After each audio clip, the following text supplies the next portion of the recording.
Hi,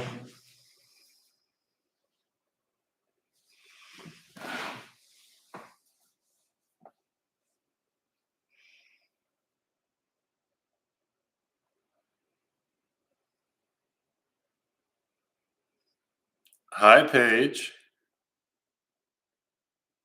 Can you hear me?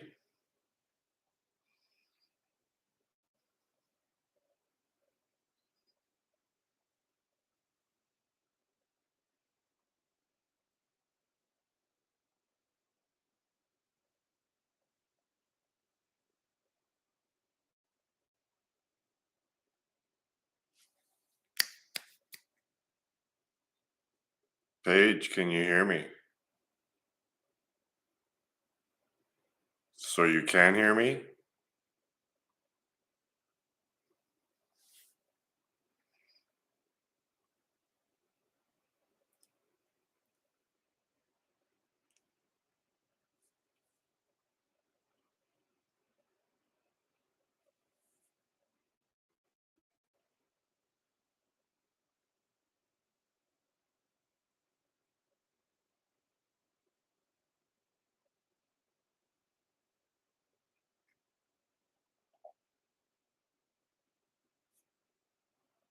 Perfect. Do you have any questions, Paige? Stop what?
I gotta go turn the grow lights on. Just wait.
Yes.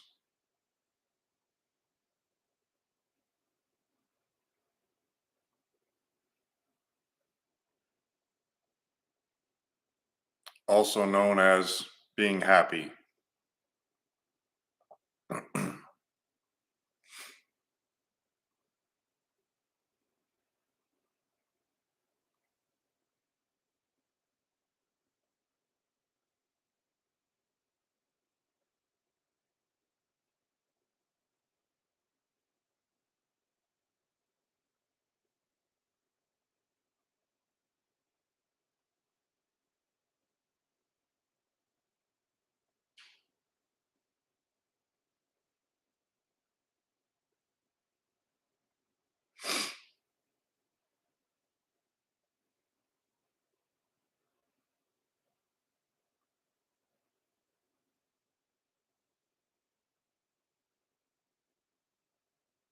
It's a state where there's no thoughts bouncing around in here.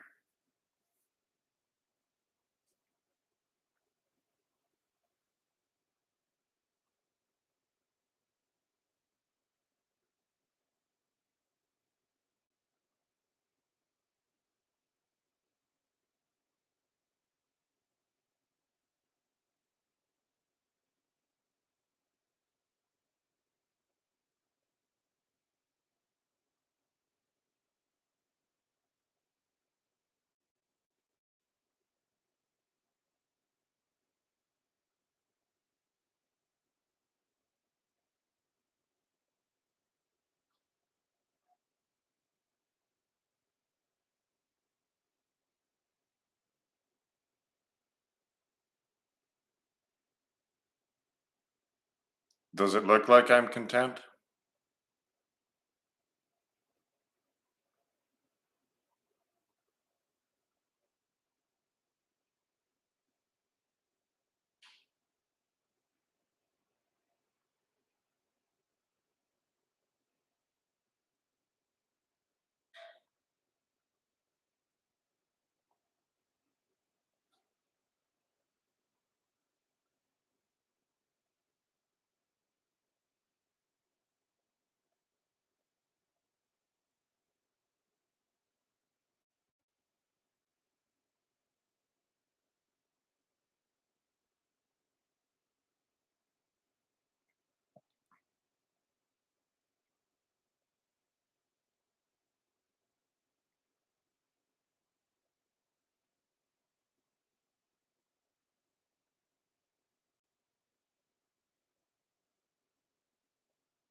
You just feel presence.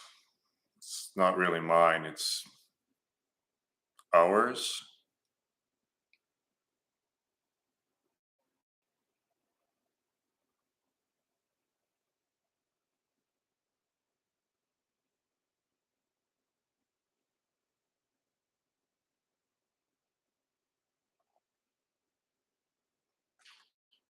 In a way, you are the presence.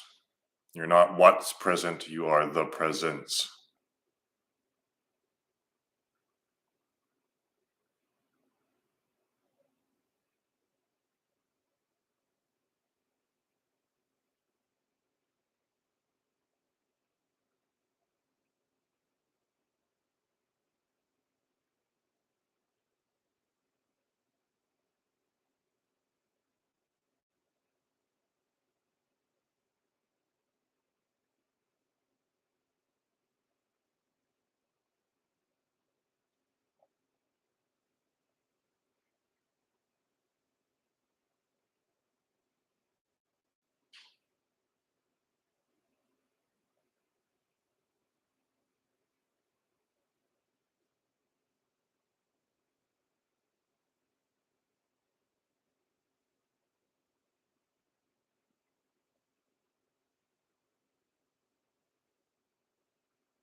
One might say that what's going on here is nothing, but I found it to be the only thing that's self-fulfilling,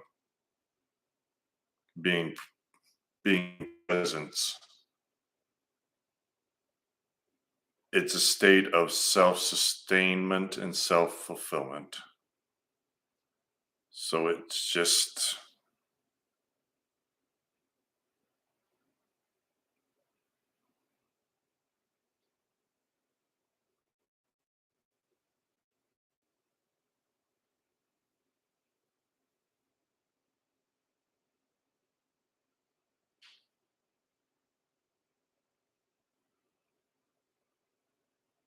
but the expansiveness of consciousness that has no thoughts there limiting it is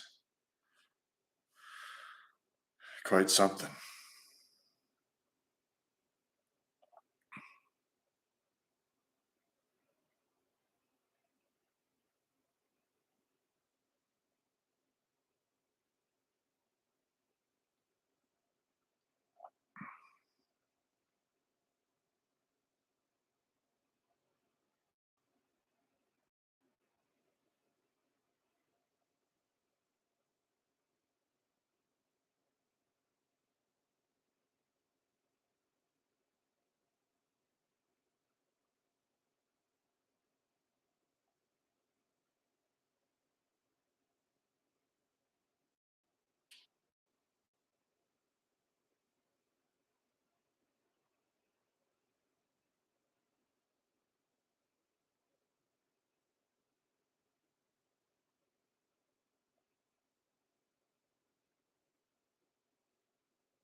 There's no such thing as nothing, as non-existence.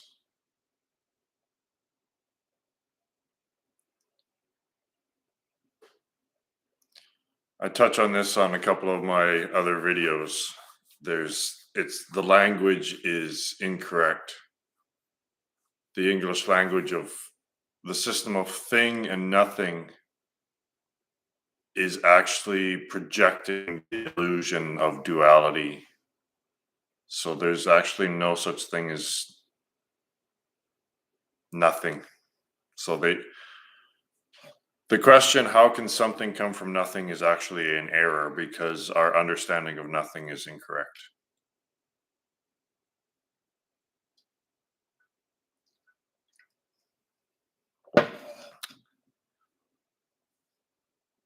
In my model, I've renamed nothing potential. And then I've included a non-thing as well. So you can have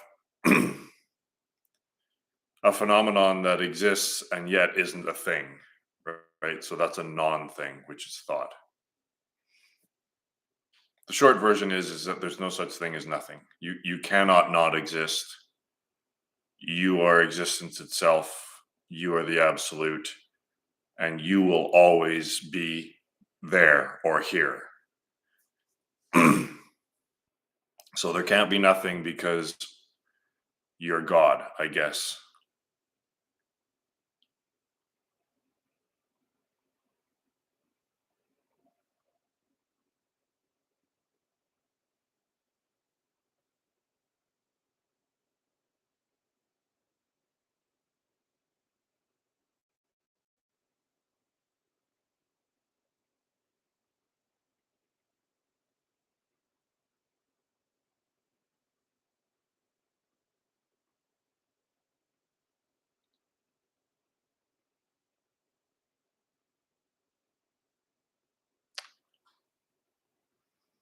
The current system is complicated because it's a Ponzi scheme and because it's kind of like a legal document that no one really understands. It's just self-referential and no one really understands it, but we all accept it because we just say thing and nothing, and it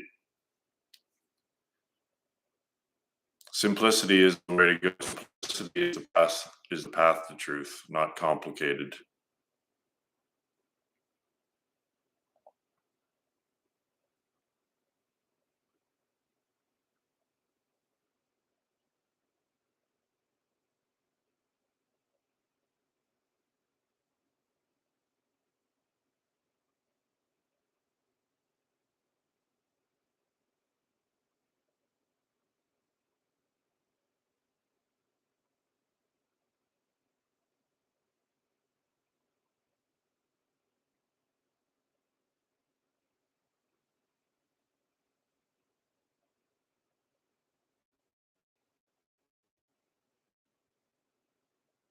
No, there's a reason why you're searching.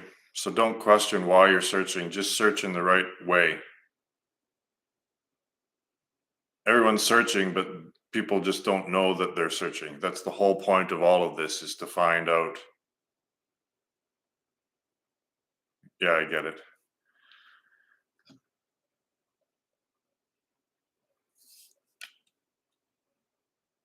No, in order for there to be something, there has to be nothing. See, we have it inverted.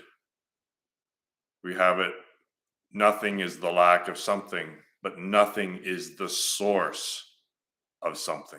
Zero is the source of the number system. It's kind of like the page, the placeholder on which the number system can manifest. So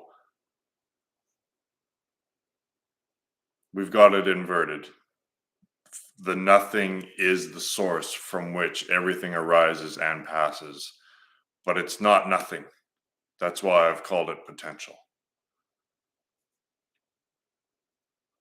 So in my religion, non-conceptuality, the language is changed so that nothing is not even a word anymore. Nothing has been divided into non-thing and potential.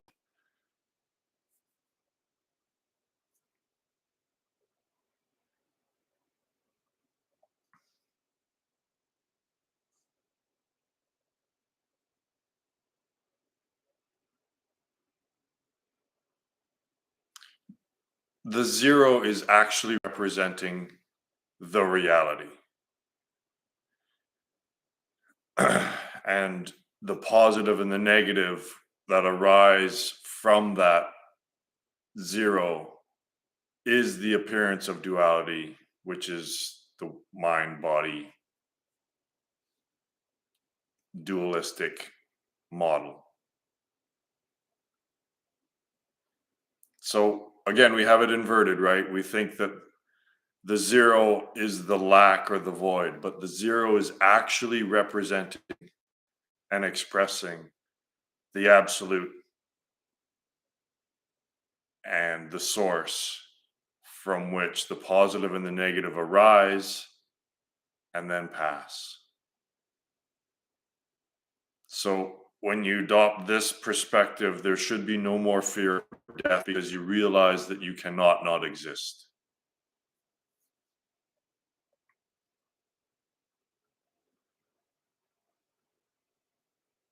And the more you get used to this stillness and the silence that could be called nothing, you'll start to actually experience what I'm talking about. You can't really understand it from a strictly intellectual perspective, but once it becomes your experience and you start getting deeper into this stillness, you'll get it, not just here, but here.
There's a singular creative process, and that is basically at the most fundamental level is it's just awareness coming back onto itself, becoming aware of itself, because there's only one thing.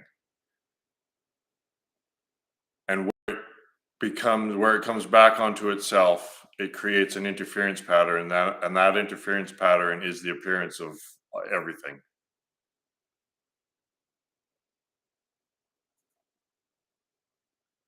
But the reason for the appearance of everything is that this is actually a game that you've created, but you've forgotten. And the thing that you're supposed to know is this, is that you're actually God that has created this entire your name here life.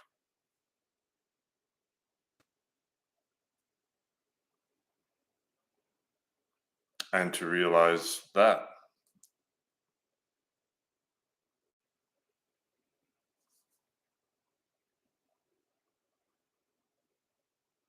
And then when you realize that, you end up here because there's nothing left to do.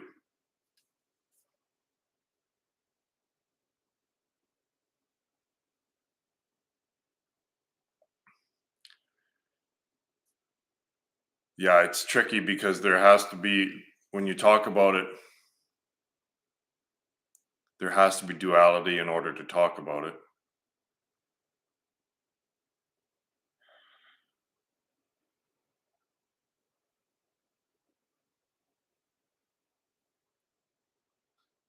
So where does the idea that it feels like there's two, is that just a thought that comes in after the fact?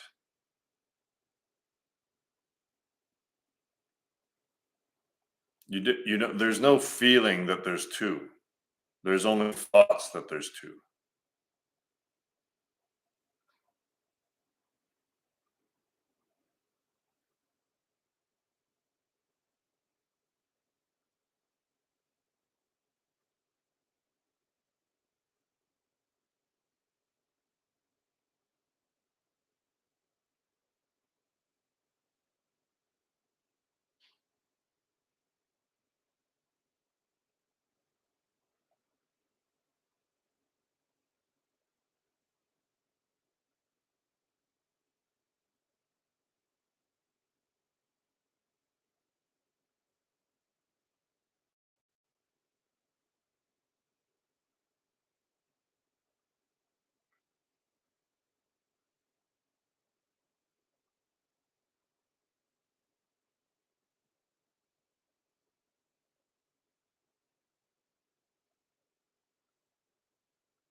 The sense of duality arises only with thought.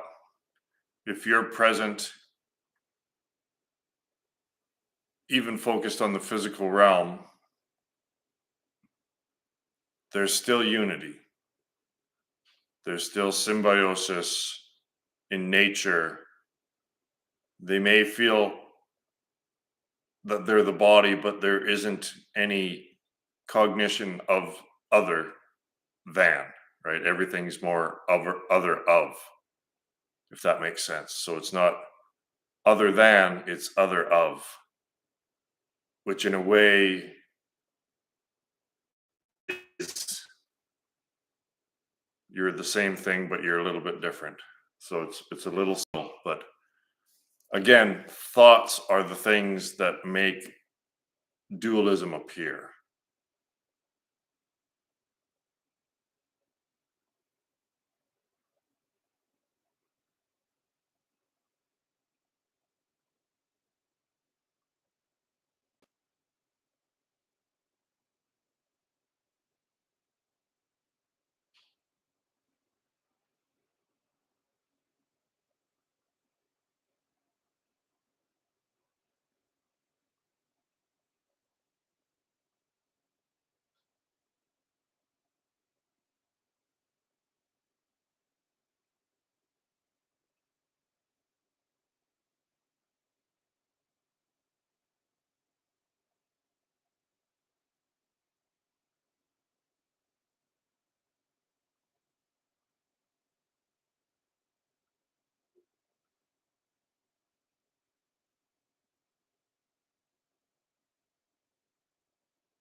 Overwhelming sense of what?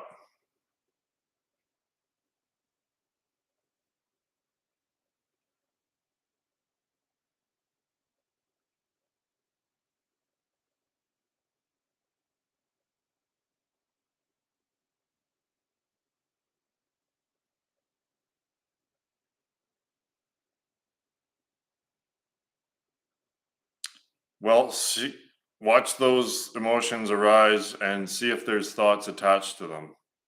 Usually there'll be a thought, even if it's very, very subtle.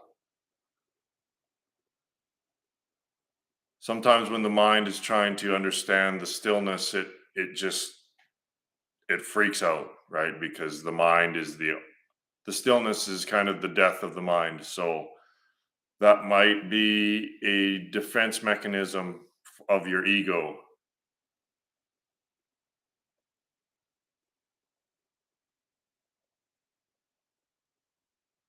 Satan is the voice in your head.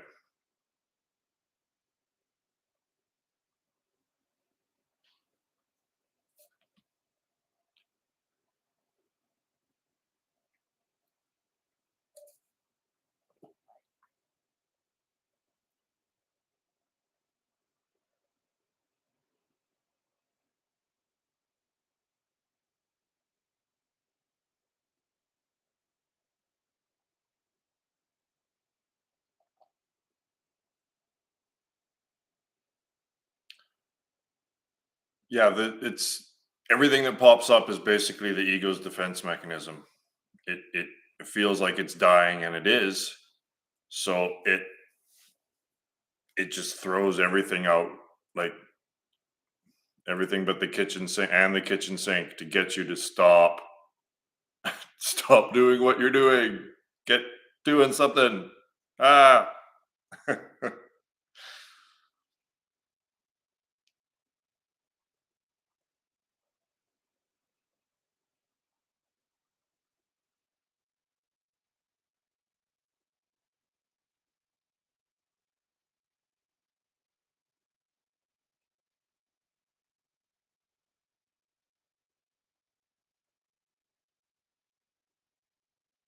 And then the other side of that can be laughter, right? Because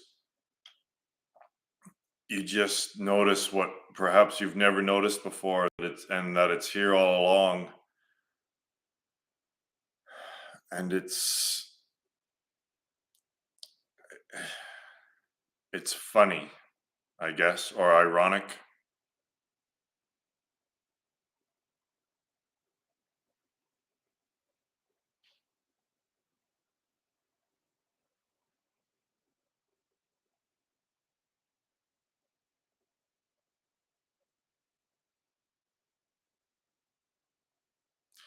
But when you think of it, if this is the path to the end of all suffering and enlightenment and all that stuff, then it's not as bad as like fighting demons and battling evil creatures, and right, it's not that difficult. It's not like you're climbing Mount Everest. You're just sitting in a chair getting through these emotions, right? They're just thoughts, and they seem like they carry so much weight and gravity and importance. But that's the whole thing, is that when you get into this, you realize that they don't. They only have as much weight and gravity and effect on you as you give them.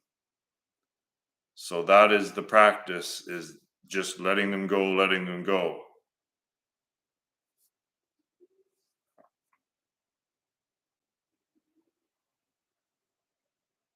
And then slowly you start lassoing the mind and gaining control of it rather than the vice versa. And then you it's not so much controlling it, but seeing that it's all just a way to manufacture things. It You should be in control of the thought process, not the other way around.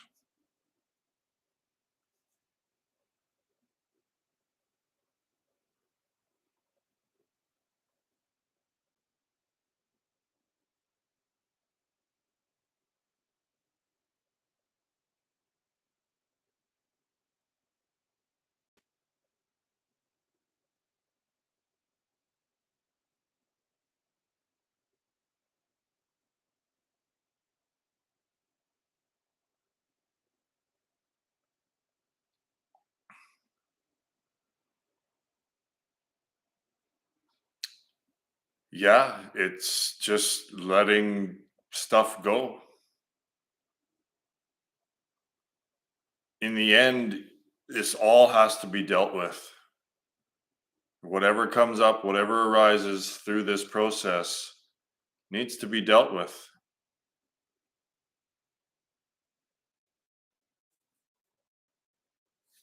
There's only two realms in my model, and that is the physical realm and the thought realm. So the what's happening is that the potential, all the possible potential for novel experiences within the physical realm have played out. Human consciousness as a collective has experienced all that can be experienced in this realm, and now consciousness is creating the digital realm in order to have new novel experiences. But there's a trade off because you're trading off senses for emotions, right? You're trading off the three-dimensional experience for a two-dimensional experience. So every time that there's a new iteration of samsara, you're kind of going down, not up. You're creating a creation based on a creation based on like it's so the short version is that there's really only one other realm, and that's the thought realm, which is non-physical, but it's full of information. And basically, if you think of the internet, that's kind of what it is. But it's full of thought and emotions rather than sensations and physical experiences. So there could be many worlds within that realm. Within the thought realm, there are many worlds. And that's what psychedelics and dreams and mathematics and stuff. So yeah, the experience goes on forever, but it's all part of the game. And the purpose of the game is to actually end, conclude this cycle. And again, it sounds like the nothing. It sounds like, well, if thoughts and sensations conclude and there's no more experience at all, then well, that must be nothing. But it's not nothing because you have to be there. So again, my model and my religion, non-conceptuality, does away with the word nothing. There is no word nothing in my model and my language.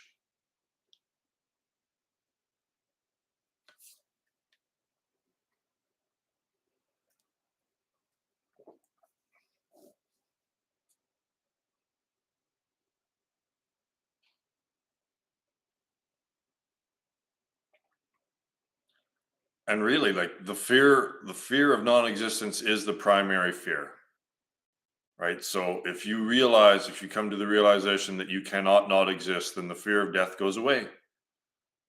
And that's a big deal. That's a big deal to not be afraid of death.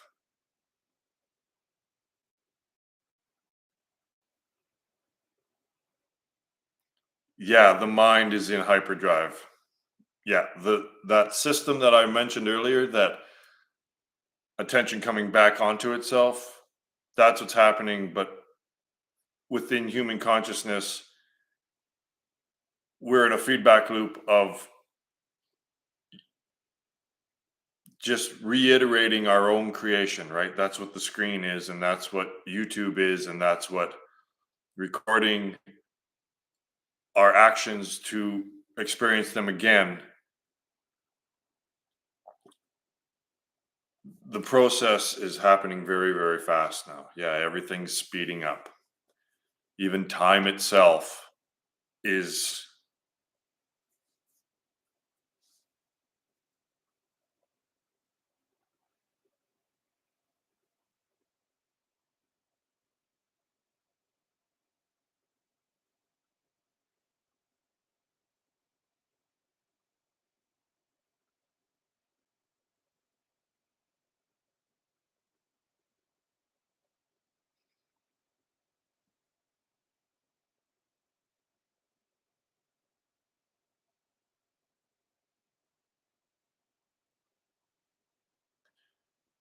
So again, the cure to all of this is just the stillness, right? Because there's no fear in the stillness. So there's only one practice, there's only one thing that you need to do, and that's just this. It's very, very, very, very basic. This is all I've done for decades is just, yeah, inward, turning focus inward. That's right. Just find that space between thoughts. That's basically the most succinct way that I describe my practice for the last 12 years is just come back to the space between thoughts. Just watch your own consciousness, including the spaces between, right? We never seem to pay attention to the spaces between the thoughts. We're always searching for the next thought. And then we pay attention to that thought. And then the space between thoughts again is nothing, right? We don't even recognize it. There's the nothing again, but it's not nothing.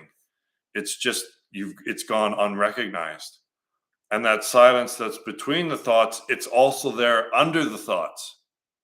You see, it's the page upon which everything arises. You see?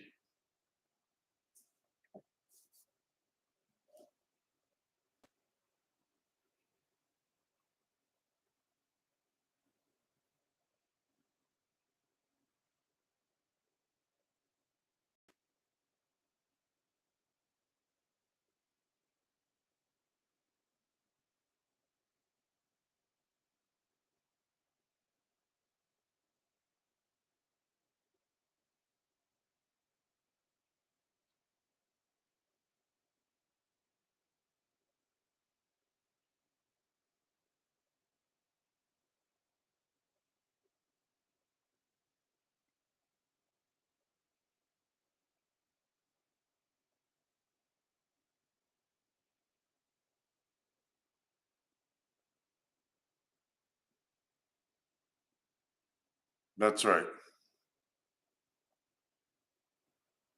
You are that which does not change. So find that which does not change, which always has the same quality. And again, that's zero, isn't it?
And when you finally realize that you are the absolute, that you are completely self-sustaining and self-fulfilling, you don't even need the world anymore, because the world arises and passes, doesn't it?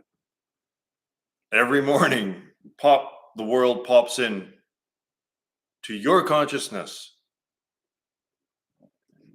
You don't enter the world enters you.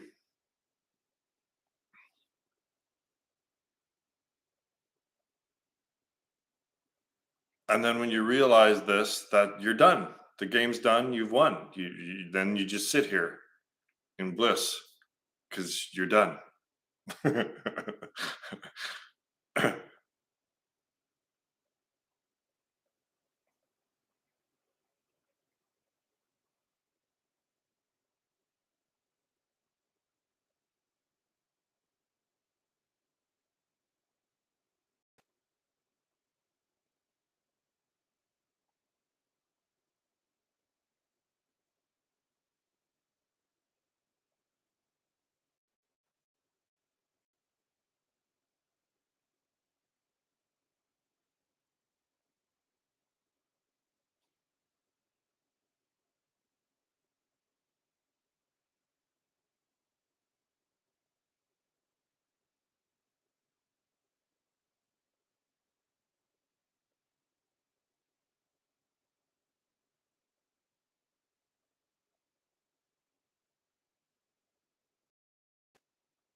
Where do you live, Blinky?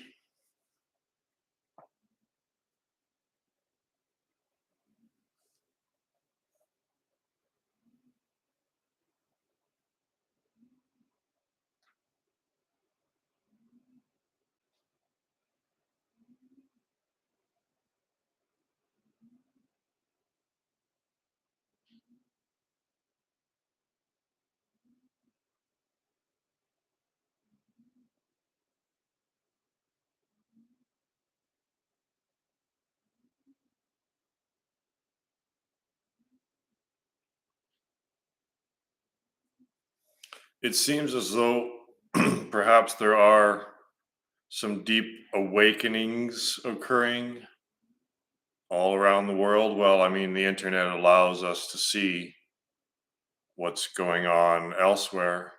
And there are other people who are getting to that deep level. A few.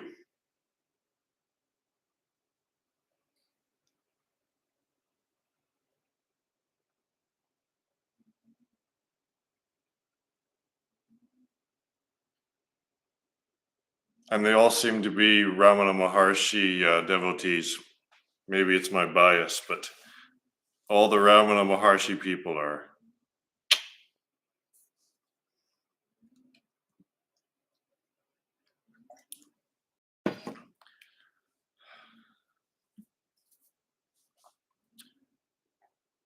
Yeah, the UK. Is that England is called the UK, right? It's the same place. My ignorance when it comes to geography is, yeah, I can mass, eh? It's oh, bless you, Vanessa. Yeah, it's a freaking mess everywhere, isn't it? Every country is just on the verge of freaking imploding.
So when this is done, or when you leave, I encourage you to pay attention to how you feel immediately afterwards, and compare it to, like, say, binge watching your favorite program.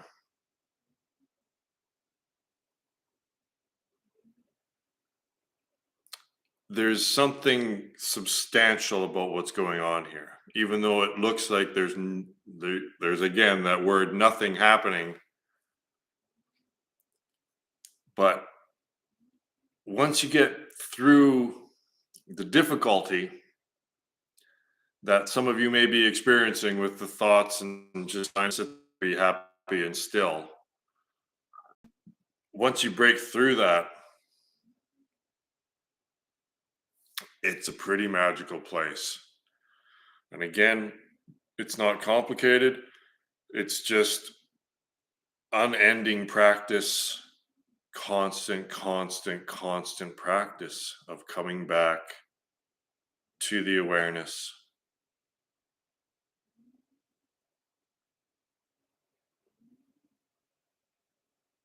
that which is aware of thoughts and sensations, not the thoughts and sensations.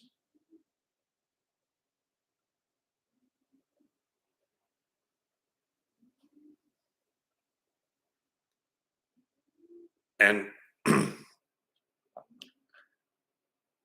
for those of you who are looking for some sort of elated state of ecstasy forever, it's just happiness.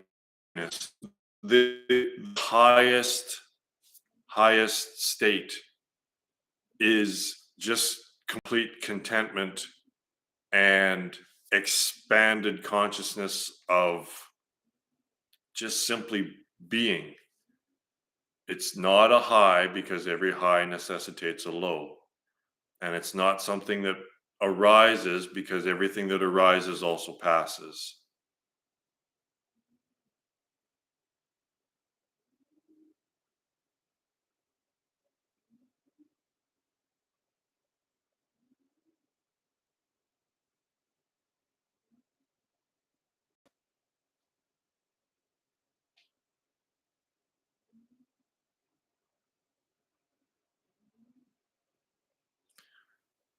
People make the mistake of trying to change the world, but it has to unfold. You just mess things up. It doesn't matter how hard you try. If it's coming from the ego, which is the thought, basically, I want dot dot dot, or I'm going to dot dot dot. None of that's going to make anything any good, any better. It's just going to mess things up again. Because if you act from the I dot dot dot thought, that's a karmic action because it's based upon an illusion of a separate self. So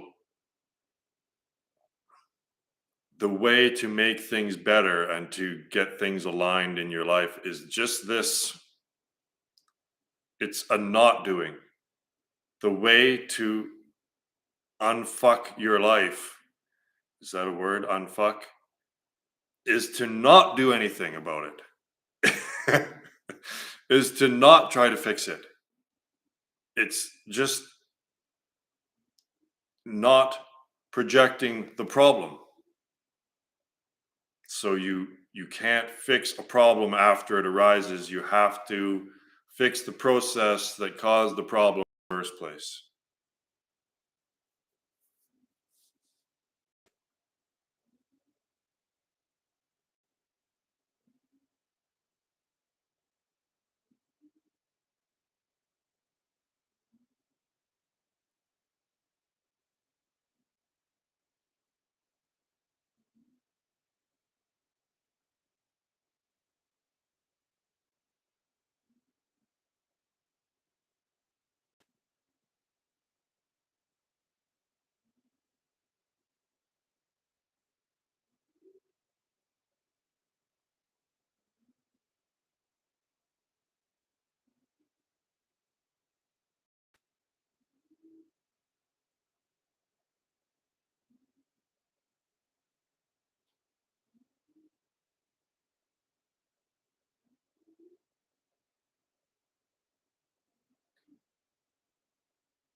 The cycle of samsara is infinite. As long as you pay attention to it, it will keep churning out worlds.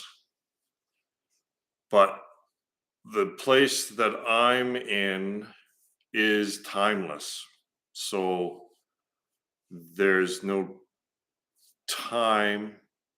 So you can't have forever if there's no time.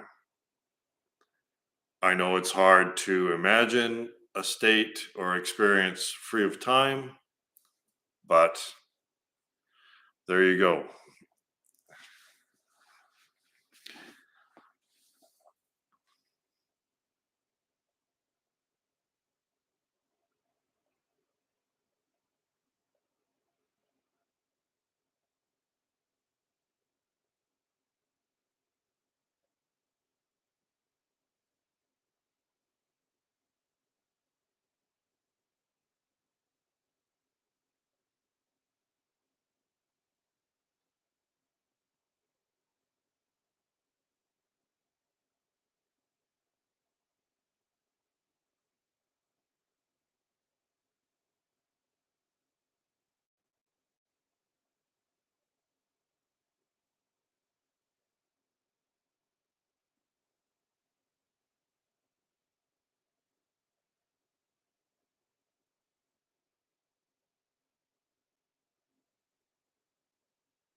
I got to go stoke the fire. I'll be back in a minute.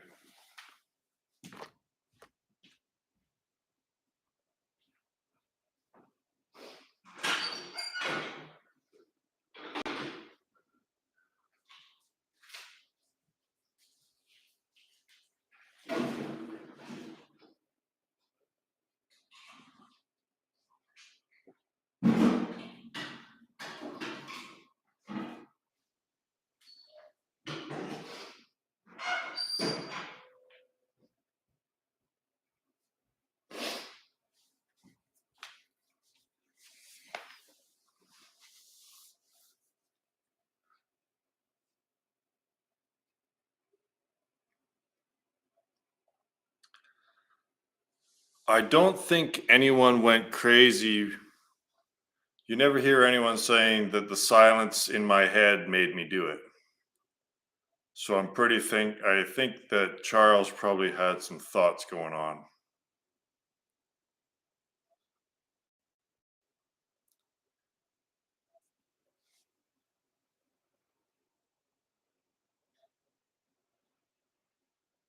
That's one way of putting it.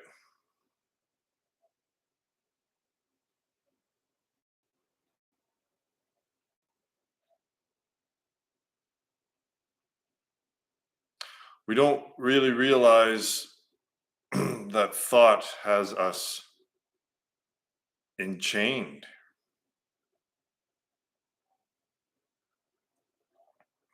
And when you find that you can be free of it, it literally is free. It's freeing. You're free of thought. And that voice that keeps freaking nattering and won't shut the hell up. To be free of that,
thought is a step on the evolutionary ladder that needs to be transcended. So animals believe that they're the body, they're taking their ego to be the body, but humans realize that we actually are not the body.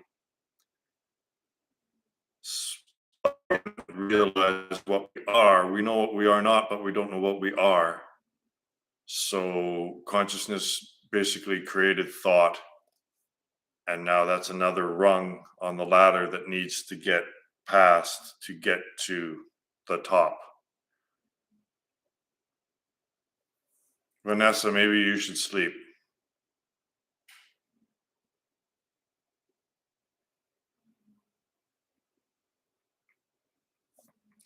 But just continue, like when you're sleeping, that's the perfect time to meditate, right? Like just fade off into sleep.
You're welcome.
So you all realize that I'm doing nothing, right? Like this is all always available to you too. You just you go and do this. You just go and do this.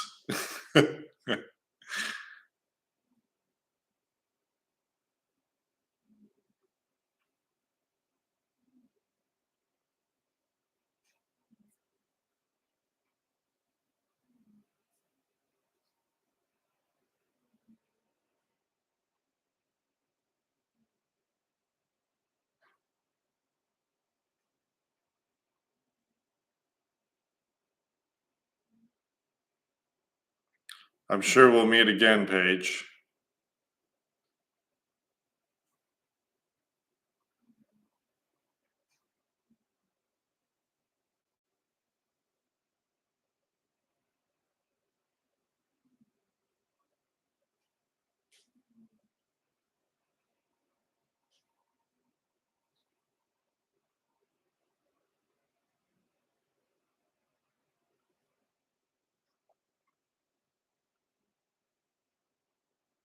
It's nice to have a sangha, to have a community where you know that you're not the only one doing this and that you're not nuts.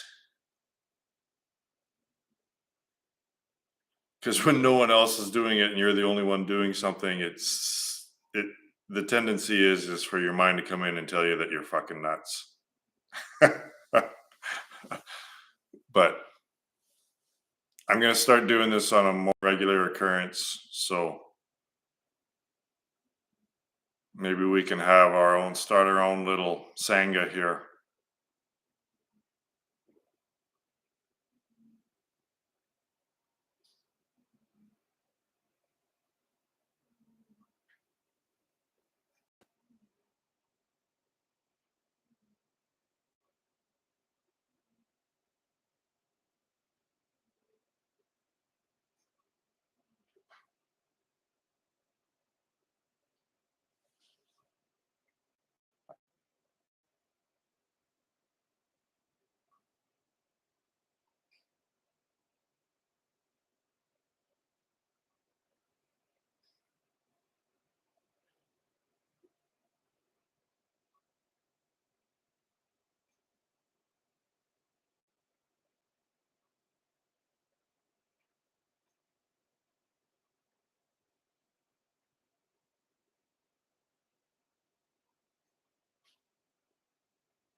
I look at myself on the screen every now and then. It's just,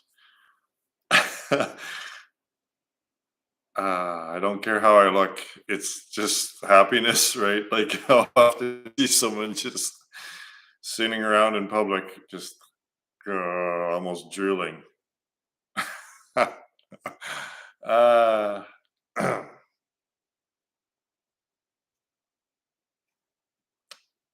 it's bliss, right? Like Sat Chidananda is a powerful state thing. The self, when it comes through,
well, gang, I'm going to pull the plug. I'm going to do this probably not scheduled, just pop in whenever I feel like it. Might even do it again today. So Thanks for dropping in. And it's always there, right? It's always here. You don't you don't need me at all.